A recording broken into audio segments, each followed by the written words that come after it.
mail, c'est juste de répondre, pas intéressé.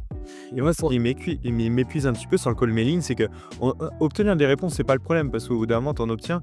Par contre, c'est plus, ce sont des leads qui sont pas spécialement chauds plus que ça. Il y a beaucoup de touristes et tu Ouais. perds beaucoup de temps après derrière au téléphone.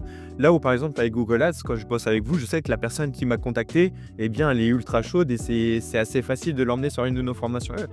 Tandis qu'avec le call mailing, moi, ce qui m'épuise, c'est la personne qui va te dire oui, pourquoi pas.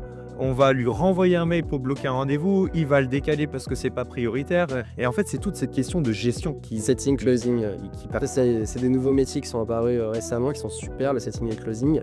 C'est quelqu'un qui prend ce temps de préqualifier la personne. Nous, on a un sujet sur Google Ads, on a plein de gens qui sont intéressés. Ah, j'ai 300 balles de budget. En fait, nous, passer du temps sur un truc comme ça, bah, c'est mieux, quoi. Et toi, tu le fais toi? Ou c'est Ah, aujourd'hui, on fait, aujourd'hui, fait nous. vous le faites vous? Ouais, non, mais après, typiquement sur notre publicité, on fait également la publicité méta à côté du call mailing. Et tu vois, dans nos formulaires, on met toujours combien vous avez de budget. C'est la première question qu'on va poser.